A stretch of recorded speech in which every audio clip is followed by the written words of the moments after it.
long time no see. It's been a while since I made a cooking video, or any other video for that matter, but thought I'd do a quick catch up. I'm still smoke free, I'm doing the e-cigarette thing, and as you can see, I bought a new house and have a baby, so there's that. But as I've recently discovered, my sauerkraut supplies are running dangerously low, so I'm going to make some more, and I figured I would show you how to pull that off. Basically, all you need is 1, cabbages, 2, salt, and 3, a bucket to put the sauerkraut in. And also, another thing you'd probably need is handy dandy shit basher, since there's one of these. It's basically just a log with a hole in it, and it's stuck to a stick. And use that to bash the shit. Piece of cake. So I'm gonna need some cabbage. I'll just go into the fridge here. Let's see if I can find some. Let's see. Here's one. It's a nice specimen.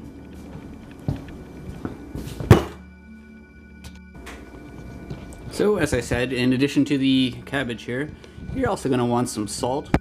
It's important that you don't use table salt. That's bad.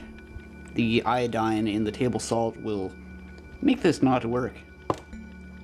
You see, the fermentation of cabbage is basically due to the lactobacillus bacteria, and if iodine is present, it will kill it. You want to create an environment that allows the bacteria to grow and prevents all other forms of bacteria from growing. So you're going to need some kosher salt. Unlike my previous cooking videos, this one is not blasphemous at all. It is totally kosher. Or you could use some nice pink Himalayan sea salt, but I'm just going to go with this. It's a typical staple when it comes to pickling. So basically, for every cabbage, you will need 1 1/4 tablespoons of salt. So let's get that happening. So I'm going to be using 6 cabbages in this recipe, so I'm going to be needing a total of 7.5 tablespoons of salt in my sauerkraut.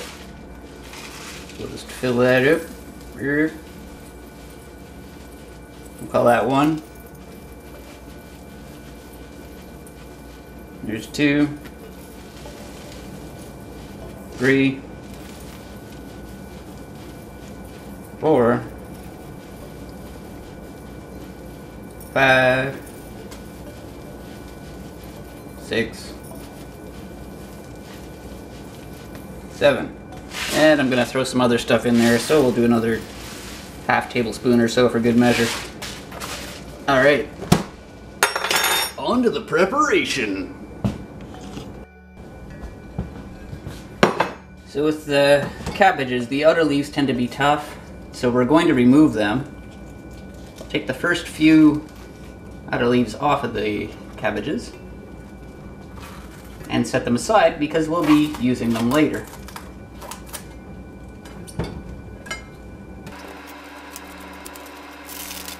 Doesn't matter too much if they tear a bit. It's all good.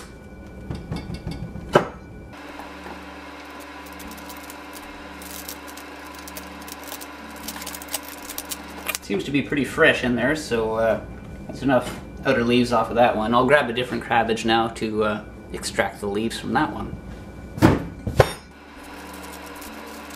It is nice if you can keep them whole, but it's not essential.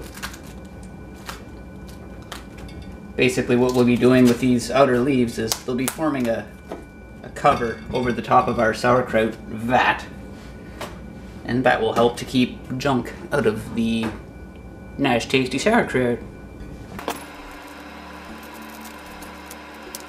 So as I mentioned, the fermentation is accomplished via lactobacillus bacteria. This is not an ingredient you need to add, it's just present everywhere on the leaves of the cabbage, in the air we breathe. It's pretty hard to avoid actually adding it to your food, but yeah, pretty much it's going to be in there no matter what you do. And basically, once you establish the proper environment for it to live in, it will drive out all other forms of bacteria and whatnot, and you'll get a nice tasty mix composed of the lactic acid, which the bacteria produces via breaking down the cellulose and fibers and starches and sugars in the cabbage. And that will prevent other forms of bacteria from growing. Despite the somewhat high sodium content, sauerkraut is actually really good for you. It uses the same bacteria that ends up making yogurt, the lactobacillus. If you're into probiotic diets, then this is probably the stuff for you.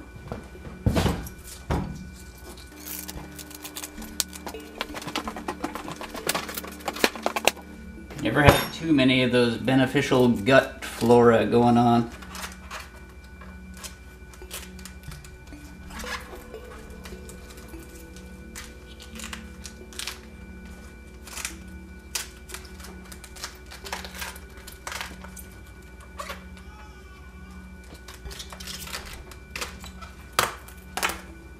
All right, time to move on. So now that I have my cabbages prepared with nice fresh tasty skins and the outer leaves are removed in order to make a seal for the sauerkraut, it's now time to quarter them and core them. Grab a handy dandy French knife.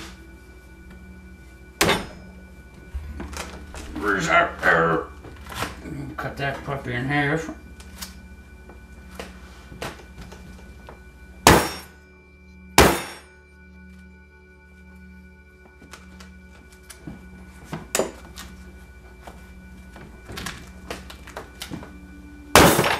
There we go. I'll cut it into quarters.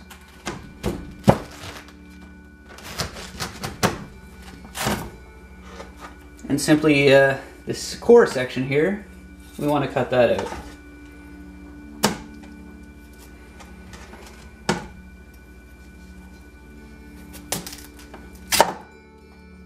Bingo. Perfect.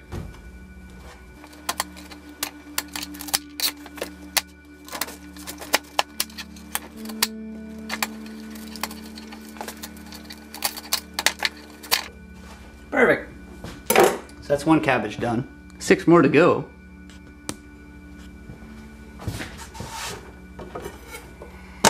So basically, once we're at this stage, all that remains is to julienne all these cabbage pieces. Turn them into a nice fine mush.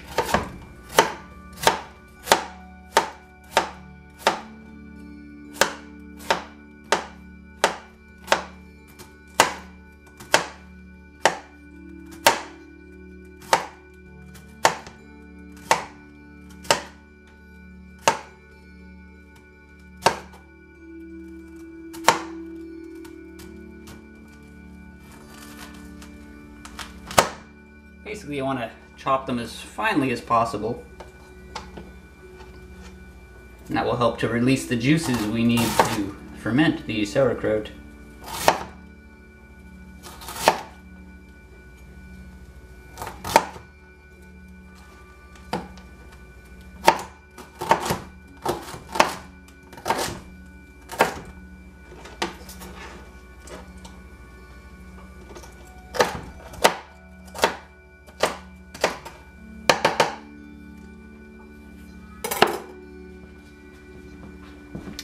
And then we'll just throw them into a food-safe bucket. Nummy.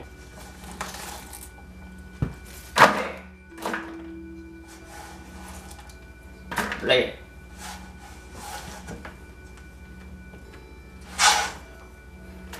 I thought I'd point out that it's important not to dunk your babies head first into buckets such as these because they can drown in paint or sauerkraut.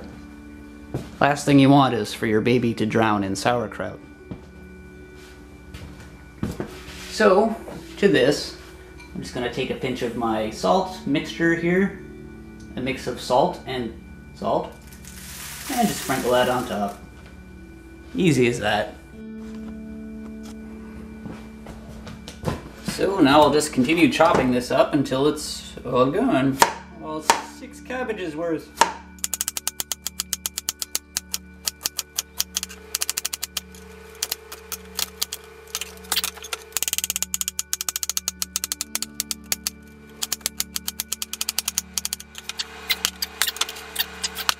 You just continue this process of bleh until everything is in the bucket.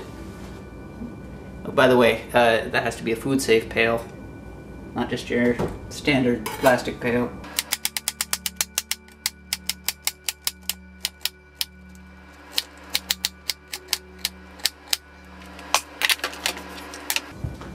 So that's 1 whole cabbage done, only 5 more to go.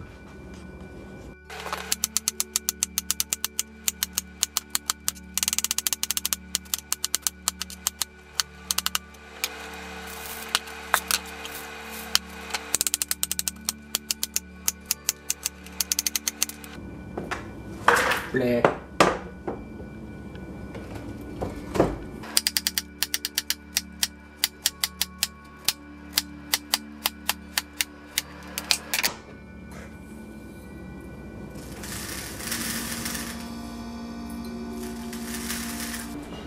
So that's basically it. All you need is cabbage and salt, but I'm also going to put some garlic in this, maybe even some dill, because you can't go wrong with dill and garlic.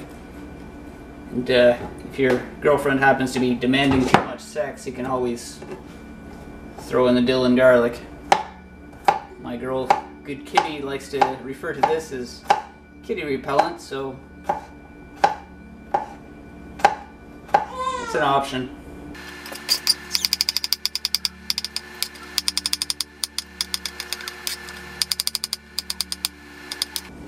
So once I have all these cloves chopped up, I'll just add them to the mix, and then we'll be ready to proceed with the final stages of sauerkraut production.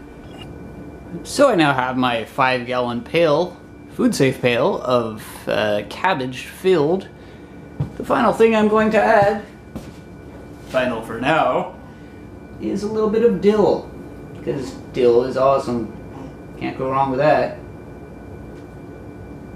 Approximately 17 shakes of the bottle, because that's a precise measurement.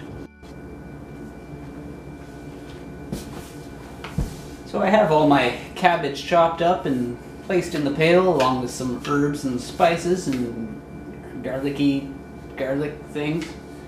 Last thing I'm going to do is I'm just going to wrap this in some plastic so that it doesn't get contaminated with vegetable filth, and at that point we'll be ready to bash the shit out of this cabbage with the shit basher.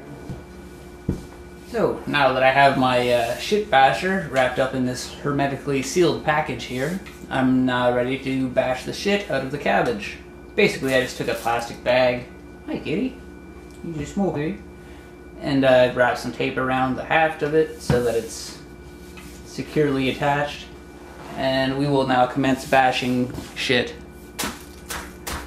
I'll go gently at first, just not so as not to disperse too many of the powdery components.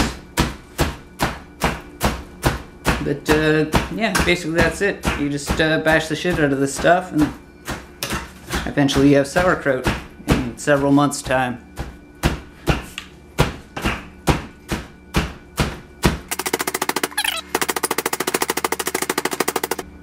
Well, maybe not several months' time, probably a month, and then it'll be good.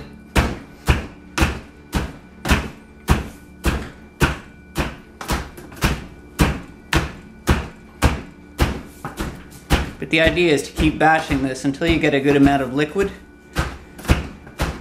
Hopefully enough liquid to cover the surface of the contents.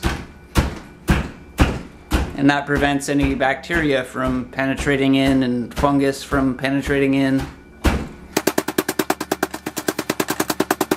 So I'll just keep doing this until it's nice and liquidy.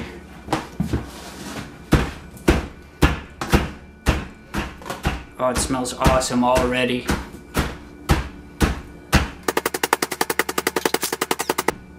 It smells so garlicky. It's already gone down by about half now.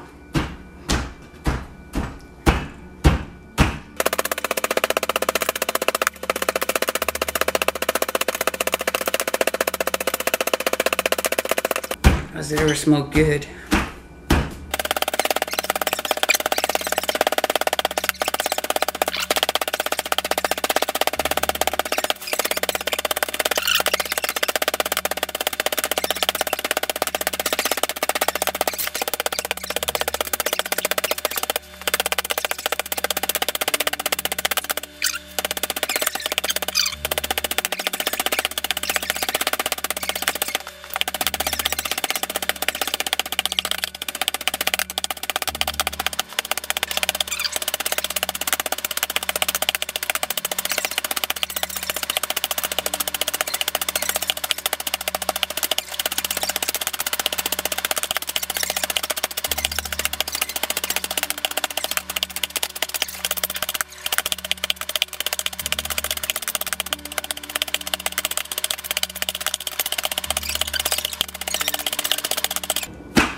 So once you get to about this point, you'll know you're just about done pounding it.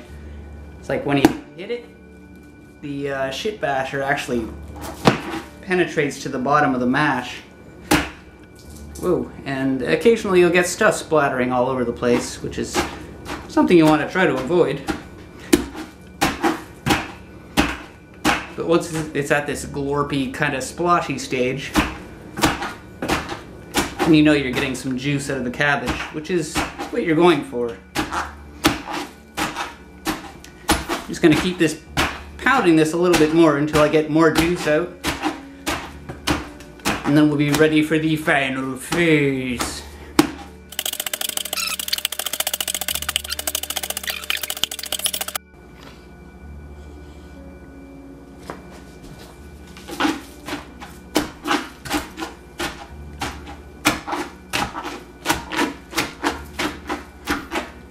So that's pretty much done.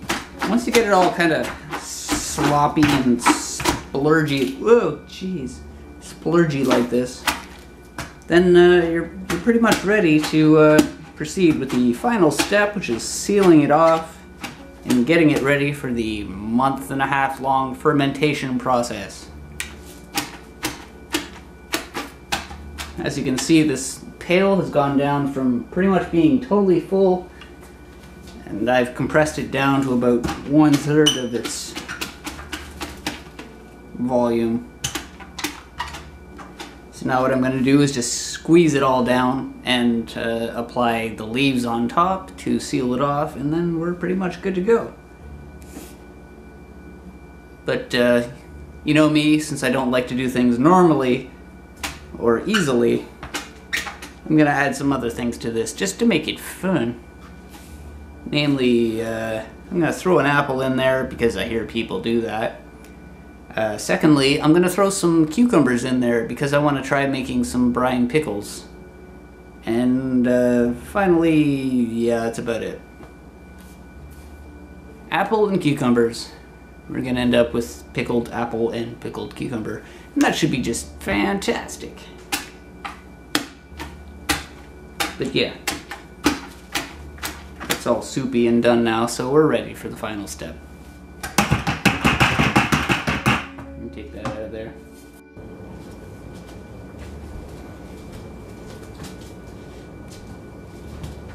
So what I'm doing now is I'm just spreading the sauerkraut aside a little bit, and along the very bottom of the pail I'm taking these cucumbers, I'm just tossing them in there. This is not something that's required when you make sauerkraut, but it's something you can do. So that basically, in addition to making sauerkraut, I'm also making brine pickles. I've never tried this before. I don't know if it'll work. But, hey, why the hell not? You only live once.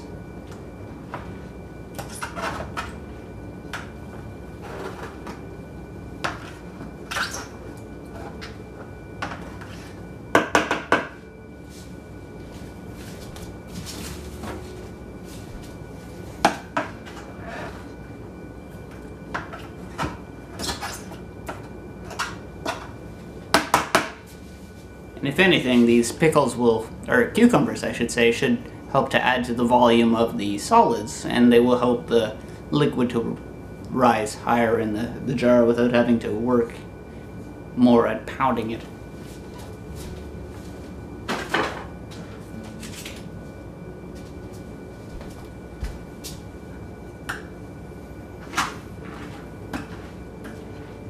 I think I'll forgo the apple. I'll just do the cucumbers.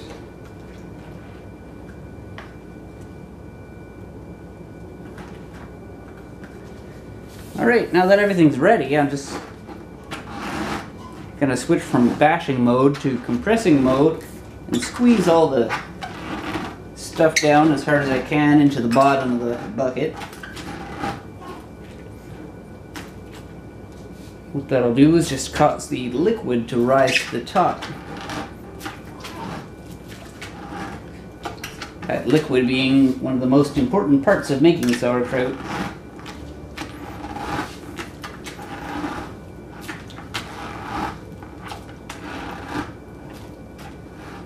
See, at this point your shit basher becomes a shit squeezer.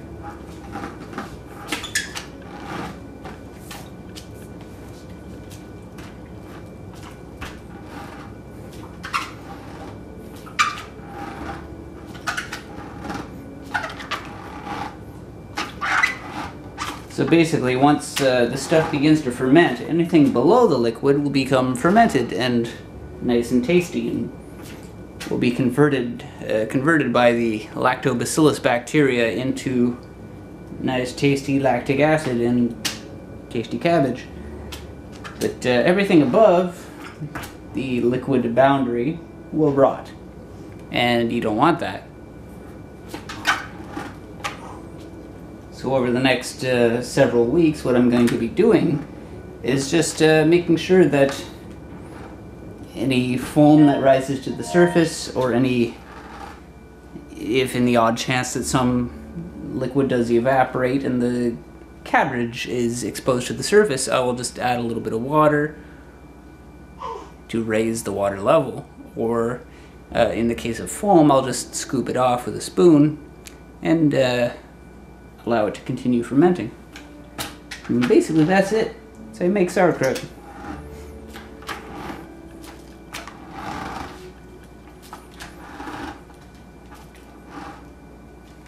And over the course of the next few weeks, you'll see it go from this green soupy liquid, cabbage bits into it, into a nice golden hay-colored batch of awesomeness designed and meant for the gods. Good stuff. Now that this stuff is now ready to go, I'm just gonna tamp it down one final time and try to squeeze as much air out of it as possible. Get it nice and compressed, and hopefully leave a nice layer of liquid on top of the cabbage.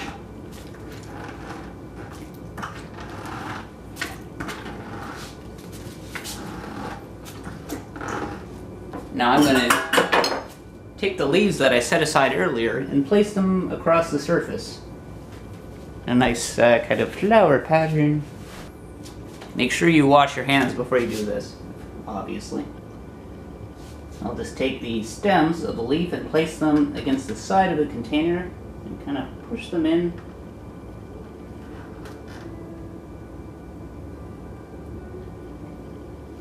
Thusly. I'll continue just making a flower shape around the outer rim of the container.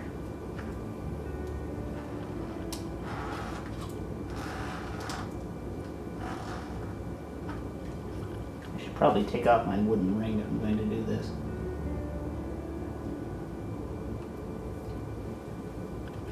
Also, you might see that this is rather labor intensive. Even though I work with my hands every day, I ended up getting a blood blister from pounding all this cabbage.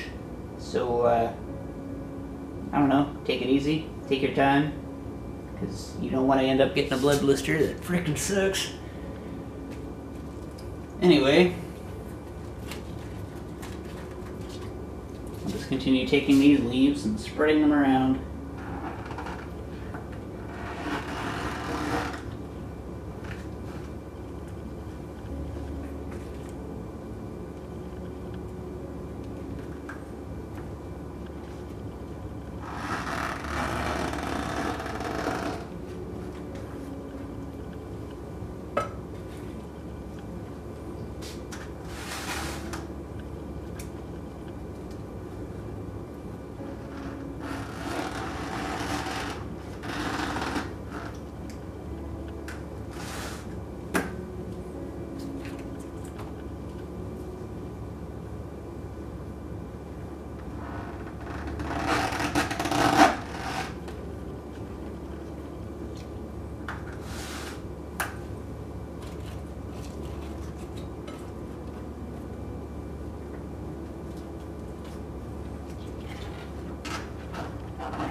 Continue placing these leaves until I run out, and then I guess we're good to go.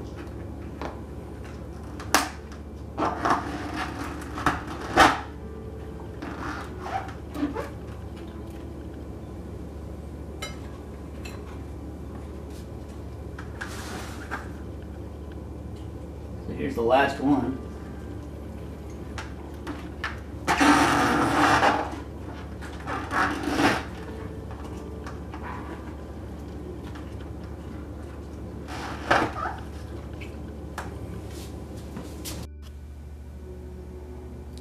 So here my cabbage mixture is before the fermentation process. Normally you just place some type of heavy object on top of it in order to compress the cabbage and keep it below the water level. I will be doing that by means of this plate here.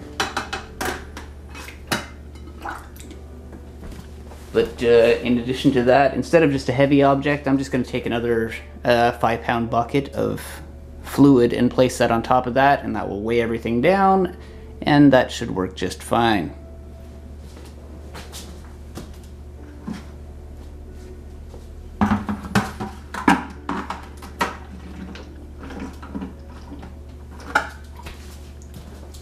Kind of like that. So I'm just going to fill this second bucket here full of water, and then it should work fine.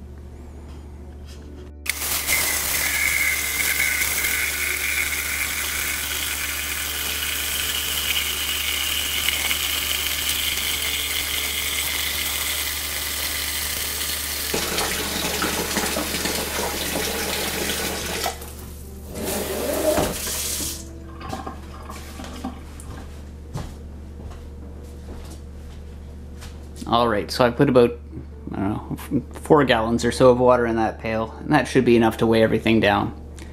And basically, the idea from now on is to just check every couple days or so to see if the water level in the bottom bucket has gone too low. And if it has, you need to add a little bit of water to the bottom bucket.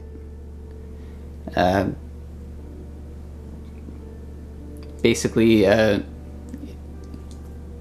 excuse me, if the fluid drops below the level of the cabbage, then it will begin to rot. And if that is the case, you need to add more water. Otherwise, all you need to do is remove the bubbles that arise from the mixture and keep it clean. So now that the sauerkraut is all set up, all that remains is to leave it in a nice cool place for the next 5 weeks or so for it to ferment. Whoa. I have chosen to leave my sauerkraut sitting in the dungeon here for just a little while, and during this time it should ferment to perfection and be a nice tasty condiment to whatever you might like to put in it, such as, I don't know, pork chops or sausages or whatever. Sauerkraut is good with just about everything. Well, here we are back down in the dungeon again. It's been 3 days now that this stuff's been sitting, so let's take a look at it. Oh, you can see some bubbles are forming down there. That means the lactobacillus bacteria is doing its job. Now, just to keep this stuff healthy, I'll remove my weight bucket. And I'll just scoop some of those bubbles off the surface. They'll tend to form a scum after a while. But really, it's not necessary to do anything to this at this point. Eventually the reaction will pick up and it will make more bubbles. It'll make kind of a foam, and you gotta get rid of that.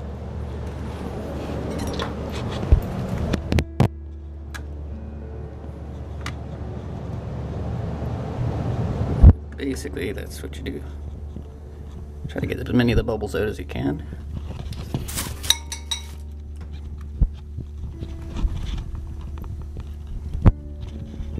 But as I say, it's really not that bad. And if the water level dips below the edge of the plate, you just add a bit of more water, preferably water without chlorine or anything, because you don't want to harm the bacterial culture. But that's looking good, and it smells awesome. So I'll just put my weight back on there.